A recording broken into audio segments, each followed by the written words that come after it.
onto Kami, and he doesn't stand a chance. Steve picks him up. Go, go, go, go, Steve! Emperor's looking to hop, to skip, to jump, to kill. He's got another hop, skip, jump, kill. But he's got a rocket, but he's stunned, and Diamond's going in. Happy picks a kill. Kikis finds one, that's a double. The Kenju's looking for more. Get in my belly! And he should.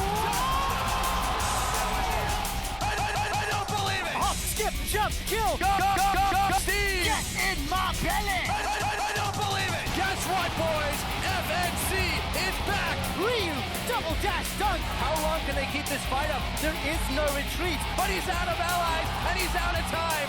What a performance! That is an ace. That will be the game.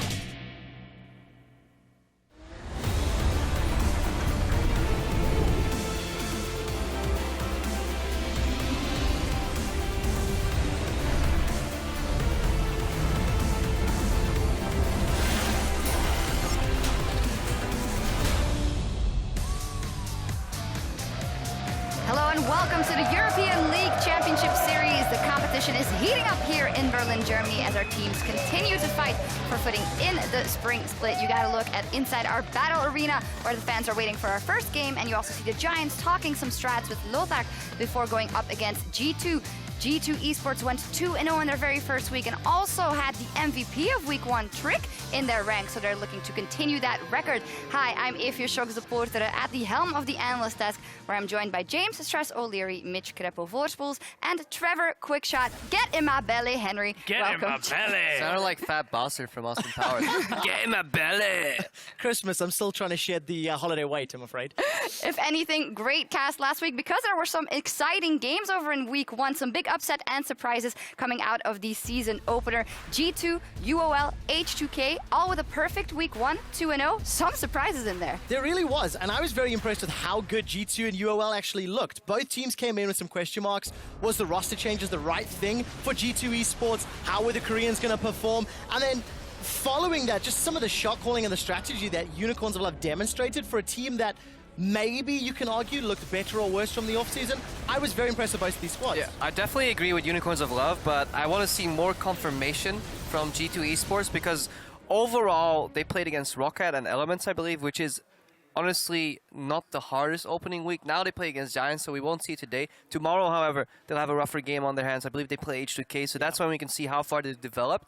But honestly, if all goes to plan and they keep this level up, they will start the LCS with a 3-1, which is a lot better than what a lot of people expected from G2 Esports overall. Couple of teams in there, though, that had a mixed bag when it came to week 1. 1-1 results for both Fnatic and Vitality. And, you know, it was a rough week when you look at the Fnatic team. They come in with a great strategy against Arjun that looked great, and then suddenly Vitality go, well, we figured you out if you want to do the same thing. And what it resulted in was Fnatic being handed their first loss in a regular season game in 301 days. You have to go all the way back to the spring split of last year, week 8, to find a loss for Fnatic in the regular season. That was the game versus UOL too, where they showed some, well, best shot calling I'd ever seen. We have to get Fisher to chime in on that one, I think. I think so as well. Talking about surprises, some surprises on the other side of the spectrum. ONU and 2 start for the side of Origin, something we know they've had some circumstances that might have not been perfect, but honestly, is that a reason for them to go 0-2? Look, you know, you can justify and explain all you need to, but every other team was able to show up with an understanding of the patch, with some practice, with some prep. And we've heard about the internet troubles, we've heard about the lack of understanding. I think I want to see how they bounce back from that, because it is a long season. It's about getting to playoffs in the top 6 and then making it through there. Yeah, I definitely agree there. Yeah, they had some internet issues. Yeah, they maybe didn't practice as well enough, but I feel we're getting to a point in League of Legends professional environment where that's no longer a valid excuse. You know, if any other of these teams can come in with a better grasp of the metagame, and that it's indicated in a lot of these games on how well they closed out, then I feel like what Origin showed, especially in terms of pick and ban, was disappointing. However, I don't think it will matter much. Down the line, I still think they will end up top 3. They'll have a good playoff run, and everything they're doing right now is a preparation for summer. So I think down the line, it won't hurt them. It may even be a good wake-up call. For some of them, infrastructure-wise, getting stuff together so that they can start predicting the meta instead of blindly following it and relying on pure mechanical skill to catch up in between. They do have to get their stuff together here in week 2 and over 10 games. Their stuff, yes. And over 10 games, we saw some patterns emerge, of course, in the meta game here in the European LCS. In terms of champions, 100% pick ban for Ryze, Lulu, Gangplank, and Kindred, and a lot of flex options in there as well. Oh, a whole lot of flex options, and I think Ryze is one of the top ones that is in that list. Yeah, actually, I'm a big fan of Ryze in general as a pick, but the problem right now is for Ryze is that since he's a late game carry, but a tremendous one at that, he needs a framework that gets put around him that allows, enables the Ryze. But a lot of the compositions last week, we saw Ryze being picked into poor drafts with no wave clear altogether to get into the late game, or Ryze would make a crucial mistake, for example, teleporting to top lane from mid lane and then getting dueled and basically losing the game. In addition, that these games are being so short overall that there's very little ramp-up time or scale-up time for the Ryze compared to some other regions where he does reach that late game and he does become that threat. One of the matchup I want to see more of as well is Ryze in the top lane against a potential Mundo pick, because I've seen that play out a couple of times, and I want to see how it does on the actual LCS stage. Yeah, we saw Ryze once in the top lane. Wonderware played it for Splice, got camped fairly hard, kind of didn't have the great start to the game, never got into it, as we were talking about. Other top lane picks, or at least the flex for one of these that got 100% pick banned that we didn't touch too much on last week about why they're so strong. Gangplank, when you look at him, using Grasp of the Undying, his ability to affect waves elsewhere on the map, his wave controllers are so good, and he has a great amount of damage with that, so sustained damage, everything that you want out of a top laner. That's why he's 100% pick banned. Speaking of flex picks, Lulu facilitates so many compositions so well and has great wave clear in this meta. And you've got a big contrast between the champions you guys have spoken about. Ryze, very heavily in the late game. Lulu, GP, a lot stronger in the mid game, as well as a number of other champions we saw last week. But it's actually interesting to track the average game times across all of the regions. We'll start with Europe, because it's currently 22% faster than the average game time in summer. To put that into perspective, that's 7 minutes and 42 seconds shorter than what we were seeing in summer. So down from around 38 minutes to around 30 minutes. If you contrast that to some of the other major regions, you look at like North American LCK, they're around 38. LPL's down around 34. LMS around 35. TLDR, European games are ending quicker. I was very impressed with the small sample size and how well the teams closed out, but it's because of the gold leads that teams were accruing between the 10 and 20 minute mark. It's scaled. A team that got ahead stayed ahead, and there was only like 2 comebacks, of which only 1 was actually impressive. Yeah, it's a double-edged sword, kind of. We can praise all these European teams for playing the map super well, not allowing any comeback, and rotating like we've never seen before, especially this early in the split. But then we got to look at the other side, and the teams are drafting no wave clear, they're making no proactive moves, they're not fighting split push until it's already in like stage 4 of the execution where you can't fight it anymore.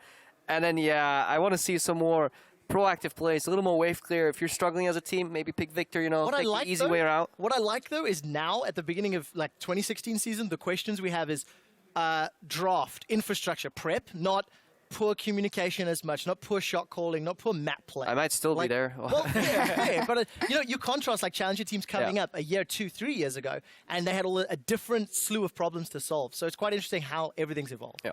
It definitely is, and we'll see if the fast games keep up in just a few minutes as we see Giants going up versus D2 and 0 in week 1. G2, very interesting games. Fnatic H2K closes out the day, but that's not the only interesting matchup. No, a couple of interesting matchups here. We're going to have to see if Splice can get off the starting blocks against Vitality here. Tough opponent for them as Vitality look to take their second win of the spring split. Definitely, and with the new season's meta shaping up, we want to hear from you. Get on Twitter and tell us which team do you think has best adapted to the 2016 team changes so far and why. As always, send your thoughts at LOL Esports and use that hashtag EOLCS for us to go over them and talk about them later on the show. For now, though, it's time to talk about our very first matchup of the week. Giants versus Gamers 2, as said multiple times already, 2-0, and that is very impressive from the side of Gamers 2, G2 Esports, rather coming out of Challenger and just showing some really strong play in week 1. Very different from what we saw in some of their games in Challenger. Really different. Whenever Pulse and I were casting Challenger, we'd be like, well, if Perkz doesn't carry this, there's not too many options available on this lineup.